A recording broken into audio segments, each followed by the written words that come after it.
જય આદિવાસી, જય જોહર।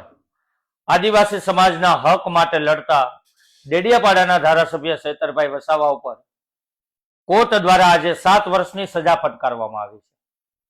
2022માં ડેડિયાપાડાના ધારાસભ્ય ચેતરભાઈ બન્યા ત્યારથી ભાજપના પેટમાં તેલ રેડાઈ રહ્યું છે અને ક્યાંક ને ક્યાંક આદિવાસી સમાજના હક માટે લડતા ચેતરભાઈ વસાવાને દબાવવાની કોશિશ આ ભાજપના નેતાઓ અને ભાજપની સરકાર કરી રહી છે। આના પહેલા પણ ચેતરભાઈ વસાવાને 90 દિવસ સુધી જેલમાં રાખવાનું કામ ભાજપના ઈશારે કરવામાં આવ્યું હતું। દોસ્તો, આજે આદિવાસી સમાજના જળ, જમીન અને જંગલ માટેની લડાઈ માટે ચેતરભાઈ વસાવા હંમેશને માટે અવાજ ઉઠાવે છે। એ વિદ્યાર્થીઓના સ્કોલરશિપ માટેની વાત હોય, એ જળ અને જમીન માટેની વાત હોય, વનકર્મીઓ પર કોઈ હુમલો થયો નથી।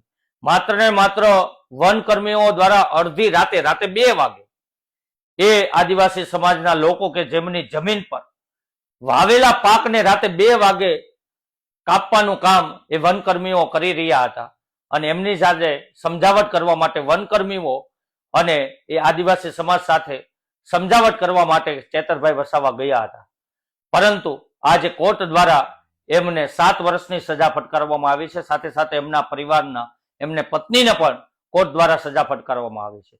ભાજપના પેટમાં તેલ રડાઈ રહ્યું છે। 2022માં ચેતરભાઈ વસાવા ચૂંટણી જીત્યા ત્યારથી એ ભાજપને ડર છે કે ચેતર વસાવા નામનો આદિવાસી સમાજનો એક યુવાન, આજે આદિવાસી સમાજના લોકો એમને ચાહે છે।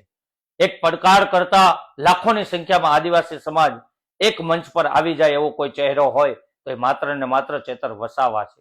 આ ભાજપની આંખમાં તેલ રડાઈ રહ્યું છે અને ભાજપને એવો ડર છે કે જો આ ચેતર વસાવા હજુ પણ મોટો ચહેરો બનશે તો આદિવાસી સમાજ એ ભાજપને ક્યારેય મત નહીં આપે। થોડા સમય પહેલા તાલુકા પંચાયત, જિલ્લા પંચાયતની ચૂંટણી હતી, એમાં પણ જોયું ડેડિયાપાડા વિસ્તાર હોય, એ નર્મદા જિલ્લા પંચાયતમાં પણ આમ આદમી પાર્ટીની જિલ્લા પંચાયત બની અને ભાજપને ફરી પાછો એવો ડર લાગ્યો કે જો હજુ આપણે ચેતર વસાવાને ડરાવીશું નહીં, ધમકાવીશું નહીં, એમને જેલમાં નહીં મોકલીએ તો ફરી પાછો એ તાકાતથી 2027માં લડશે। એટલે ક્યાંક ને ક્યાંક ભાજપ એમને ડરાવી રહ્યું છે, પરંતુ ચેતર વસાવા એ બિરસા મુંડાના વારસદાર છે। એ આ ભાજપના નેતાઓથી કે નમાલી ભાજપથી ડરવા વાળો વ્યક્તિ નથી।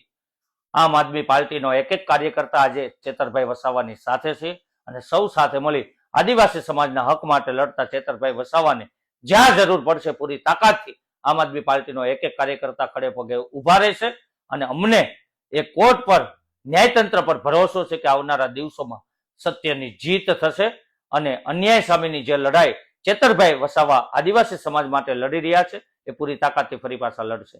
આપ સૌનો ખૂબ ખૂબ આભાર, ધન્યવાદ।